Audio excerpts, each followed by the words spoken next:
A chapter of Daniel a day. Daniel chapter 6 out of a Christian Standard Bible.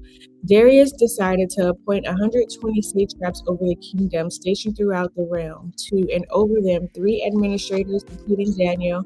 These satraps would be accountable to them so that the king would not be defrauded. 3. Daniel distinguished himself among the administrators and satraps because he had an extraordinary spirit, so the king planned to set him over the whole realm. 4. The administrators and satraps therefore kept trying to find a charge against Daniel regarding the kingdom, but they could find no charge or corruption, for he was trustworthy and no negligence or corruption was found in him. 5. Then these men said, "We will never find any charge against this Daniel unless we find something against him concerning the law of his God." 6. So the administrators and satraps went together to the king and said to him, "May King Darius live forever." 7. All the administrators of the kingdom, the prefects, satraps, advisors, and governors have agreed that the king should establish an ordinance and enforce an edict that for 30 days anyone who petitions any god or man except you, the king, will be thrown into the lion's den.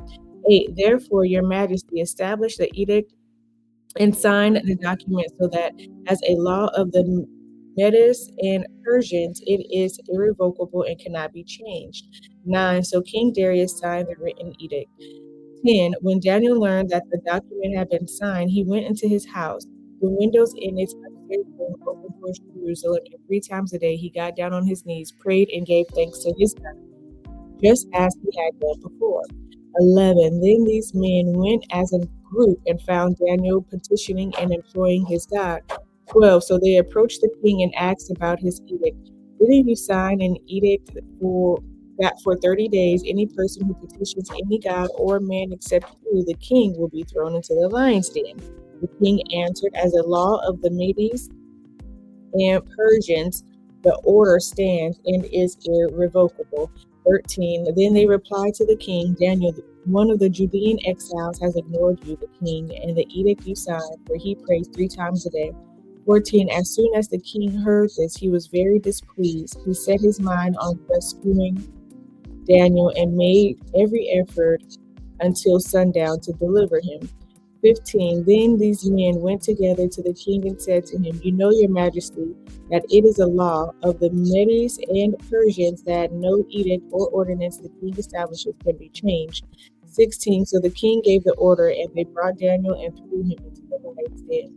The king said to Daniel, "May your God, whom you continually serve, rescue you." 17. A stone was brought and placed over the mouth of the den. The king sealed it with his own signet ring and with the signet rings of his nobles, so that nothing in regard to Daniel could be changed. 18. Then the king went to his palace and spent the night fasting. No divisions were brought to him, and he could not sleep. No diversions were brought to him, and he could not sleep. 19. At the first light of dawn, the king got up and hurried to the lion's den. 20. When he reached the den, he cried out in anguish to Daniel. "Daniel, servant of the living God," the king said, "has your king, whom you continually serve, been able to rescue you from the lions?" 21. Then Daniel spoke with the king, "May the king live forever."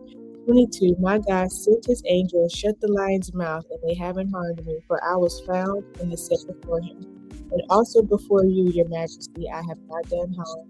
23. The king was overjoyed and gave an order to take Daniel out of the den. When Daniel was brought up from the den, he was found to be unharmed, for he trusted in his God. 24. The king then gave the command, and those men who had maliciously accused Daniel were brought and thrown into the lion's den. They, their children, and their wives. They had not reached the bottom of the den before the lions overpowered them and crushed all their bodies. 25. Then King Darius wrote to those of every people, nation, and language who live on the whole earth, "May your prosperity abound." 26. I issue a decree that in all my royal dominion people must tremble and fear before the God of Daniel, for he is the living God, and he endures forever. His kingdom will never be destroyed, and his dominion has no end.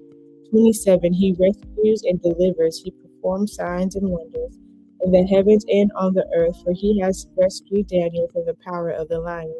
28. So Daniel prospered during the reign of Darius and the reign of Cyrus the Persian.